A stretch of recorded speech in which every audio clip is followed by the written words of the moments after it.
अस्सलाम वालेकुम व्यूअर्स, कैसे हैं आप सब। जैसे कि हमने पिछली वीडियो में देखा था किस तरह से फाइल और फोल्डर को वीएस कोड के अंदर क्रिएट किया जाता है और कुछ टैग्स के बारे में पढ़ा था। आज हम कुछ नए टैग्स के बारे में पढ़ते हैं, जिसमें सबसे पहले हम पढ़ेंगे P tag. P tag is use for paragraph. Paragraph tag को किस तरह से लिखते हैं, यहाँ पे हम पी को प्रेस करते हैं। वीएस कोड हमें सजेस्ट कर दिया है, इसको क्लिक करते हैं। ये इसका ओपनिंग टैग आ गया और ये इसका क्लोजिंग टैग भी आ गया।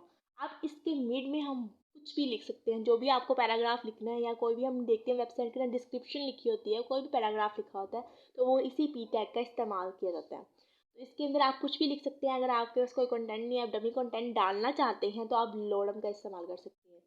एक वर्ड है लोडम, उसकी मदद से हम डमी कंटेंट को डाल सकते हैं। इस पर क्लिक करेंगे। अब ये कोई भी डमी कंटेंट आ चुका है। अब इसको रन करवा के देखते हैं।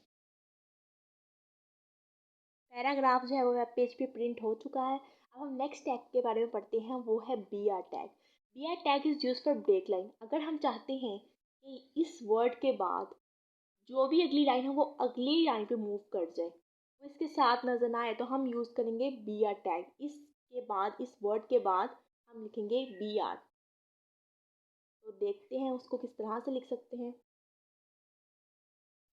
ये वर्ड है हमारा एलिट। इसके बाद हम लिखना चाहते हैं बी आर टैग, क्योंकि हम चाहते हैं जो अगली लाइन है वो नेक्स्ट लाइन पे मूव कर जाए। तो यहाँ पे हम यूज़ करेंगे बी आर टैग का।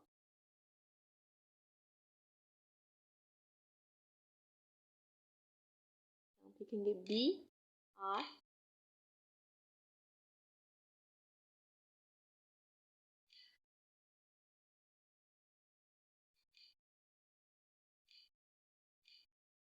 क्लिक करेंगे। बी आर टैग यूज़ हो चुका है।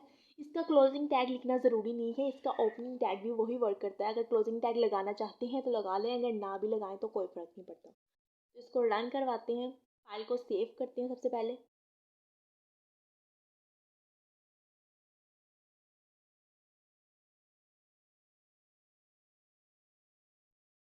ब्राउज़र पे जाके चेक करते हैं और रिफ्रेश करते हैं पेज को। ये देखिए, इस वर्ड के बाद जो भी आगे लाइन थी वो नेक्स्ट लाइन पे मूव कर गई है बी आर टैग की वजह से। अब नेक्स्ट टैग है हमारे पास H R tag. H R tag is use for horizontal line. अगर हम चाहते हैं कि ऊपर वाला सेक्शन नीचे वाले सेक्शन से डिफरेंट लगे, अलग लगे, तो हम क्या करेंगे, उसके दरमियान एक लाइन ड्रॉ करवा देंगे। और वो किसकी मदद से करवाएंगे, एच आर टैग की मदद से। एच आर टैग को यूज़ करते हैं।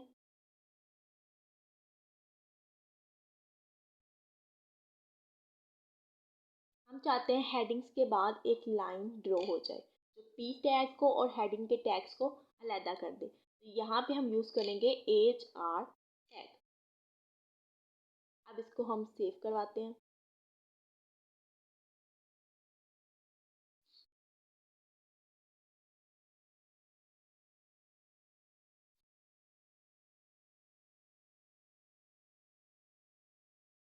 रिफ्रेश करते हैं तो ये देखें, एक लाइन ड्रॉ हो चुकी है। हेडिंग टैग्स के दरमियान और पैराग्राफ टैग के दरमियान एक हॉरिजॉन्टल लाइन ड्रॉ हो गई है। अब सबसे इम्पोर्टेंट टैग की बारी है, जो है इमेज टैग। हम किसी भी वेबसाइट को देखते हैं, उसमें हमें बहुत इंपॉर्टेंट चीज़ जो नज़र आती है वो है इमेज। तो इमेज को किस तरह से लगाया जाता है, उसके लिए कौन सा टैग यूज़ होता है, वो देखते हैं।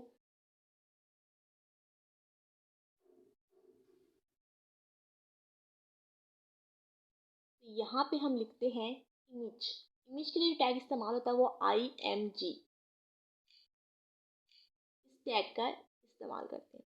अब देखें, जैसे ही मैंने इमेज टैग के ऊपर क्लिक किया तो यहाँ पे दो एट्रीब्यूट सामने आए हैं, एक है SRC और एक है ALT। SRC डिफाइन करता है उस पाथ को जहाँ से आप इमेज को ला रहे हैं, उस पाथ को हमने यहाँ पे लिखना होता है, तभी वो इमेज वहाँ पे वेब पेज पे प्रिंट होगी। और ओल्ड कुछ भी रख सकते हैं, कोई भी उस चीज़ का नाम, यानी अगर आप कार की इमेज को प्रिंट करवा रहे हैं तो वहाँ पे कार लिख दें। अगर आप डोल की इमेज को प्रिंट करवा रहे हैं तो वहाँ पर डोल लिख दें। वो आपकी इमेज को सिर्फ डिफाइन करता है। उस सूरत में हो सकता है कि किसी का इंटरनेट ठीक ना हो और इमेज जो है वो लोड ना हो रही हो, तो उसका ओल्ड की वजह से उसका नाम वहाँ पे लिखा आएगा, जिसकी वजह से ये व्यूवर देख सकता है कि ये किस चीज़ की इमेज थी, तो उसे पता चल जाएगा। तो इसलिए इम्पोर्टेंट है ये, लेकिन आप इसको कुछ भी रख सकते हैं। जैसे कि मैं अभी आपको करके दिखाती हूँ, यहाँ मैं सोर्स में भी कुछ नहीं दे रही, कोई पाथ नहीं दे रही, लेकिन मैं यहाँ पे देती हूँ कार, ताकि आपको पता चले कि ओल्ड का क्या मकसद है। ओल्ट में हम लिख देते हैं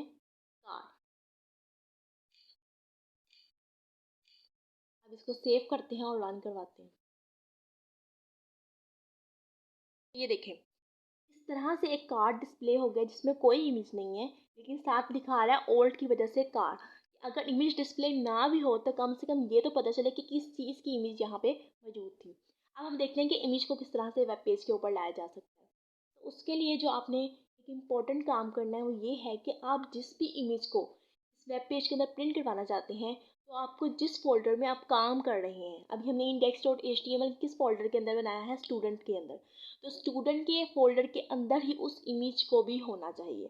तो सबसे पहले हम उस इमेज को स्टूडेंट के फोल्डर के अंदर ले आते हैं और फिर यहाँ पे उसका पाथ डिफाइन कर देंगे। तो उसको किस तरह से लाना है, आप अपने डाउनलोड्स में जाएं, जहाँ भी कोई पिक्चर पड़ी है जहाँ से आपने लेनी है उसको वहाँ से कॉपी करेंगे।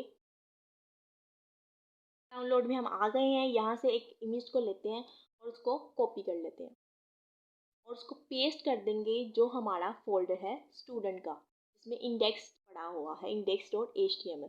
यहाँ पे आके उस इमेज को भी पेस्ट कर देंगे। तो ये इमेज यहाँ पे आ चुकी है। अब इसका नाम बहुत लेंथी है तो हम इसको रीनेम कर देते हैं।